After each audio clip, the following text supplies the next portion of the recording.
Here in transition from the old to the new. Hello, Utah, and hello, Arizona. Welcome to the Albertan Coyotes Fan.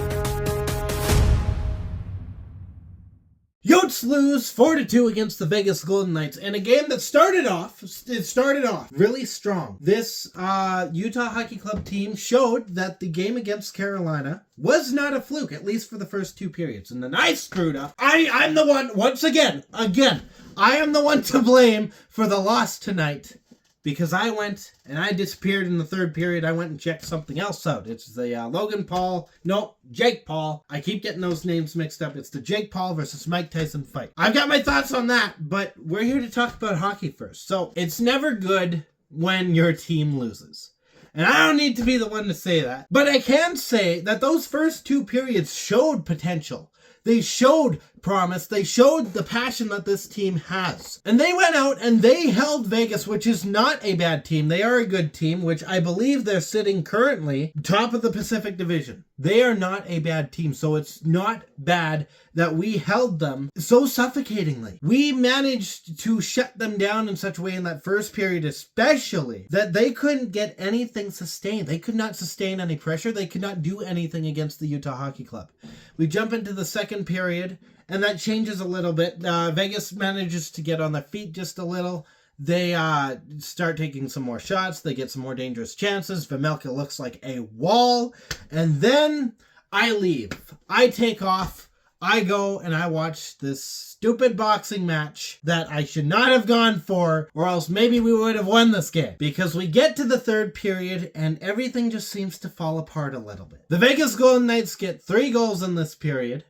The first one on a power play where, it's a power play. Sometimes it's not going to go your way. You can't always kill the penalty. If you want to stop it, if you want to solve the problem here, stop taking penalties. And that's the solution here. Become a cleaner team. Ian Cole, I'm looking at you. But then there was that goal that William Karlsson scored. There was the goal, and he was left out in the open to deflect. Shot comes from the point. He's left out wide open. He's allowed to do whatever he wants. He tips the puck up. Vejmelka couldn't read it. It goes into the back of the net. You want to know why William Karlsson was left wide open? Because Bukestad and Mana decided to follow the puck handler, and no one covered Karlsson. He was left to do whatever he wanted. He did what he wanted. He scored the game-winning goal. They finish it off. Karlsson buries the dagger, scores on the empty net, and that's the game. Now, I had to get replays and I had to catch up on the third period because I went and I was dumb and I went and watched a fight that happened between Jake Paul. I almost said Logan again. Jake Paul and Mike Tyson. And when I say fixed, when I say it was a fixed fight, I don't think I have seen anything that was clear-cut, that was so predictable as what happened tonight. Usually I'm wrong with my predictions. Otherwise, we would have won tonight.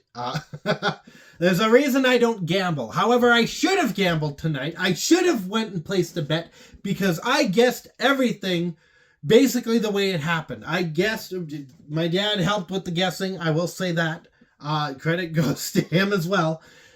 The fight would go all 8 rounds, and Jake Paul would be the winner, and then they'd be talking rematch.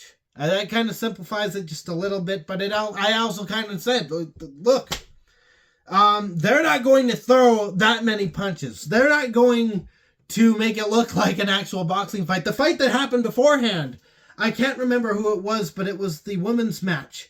That was what I think a lot of people were maybe expecting this main matchup to be. But what it turned into was just, you showed up for the celebrities, you showed up for the names, that was it. Everything else just went by what seemed like a script. And that was that. So, quite frankly, I'm not thrilled about that. I would much rather have watched the ending of this game. I would have rather had watched my team lose to at least my personal biggest rival, and the other desert team, the better desert team, the desert team that showed what you actually are supposed to do as a desert franchise, what the Coyotes wanted to become. I would have rather had watched them kick my team's ass than what I saw in the ring tonight. And that's not supposed to be a dig on Arizona either. Unfortunately, Arizona had a bad owner. And there's not much else to be said there. It's not on the fans. It's not on anything like that. It's on the owner being stupid. So, as far as that's concerned, there's a game in a couple days. It's against the Washington Capitals. I thought they would be struggling just a bit because they struggled last year just a bit. They made the playoffs, but they weren't great. Like, it was a four-way race up till the end. They made it in on some flukes and stuff. They're so far actually doing pretty good early in the season. So we'll see how that goes. So we'll see how that game goes in a couple days. We'll see if Ovechkin can tally some more goals to try and break Gretzky's record. In the meantime, stay howling. Go Yotes. Thank you so much for watching. If you liked what you saw, you can hit the like button, you can hit the subscribe button. There's a couple of different ways to show your support. If you didn't like it, there's alternative buttons for you as well. You can leave a nice comment, a nasty comment, it's up to you. I just dissed a match that was talked high. It was very much thrown into the spotlight for like over a year, so I can understand maybe some people being like, hey, wait a sec, you're a hockey guy. Why are you talking about a fight? So, feel free to leave that opinion. Share this with your friends. And as always, I'll be back.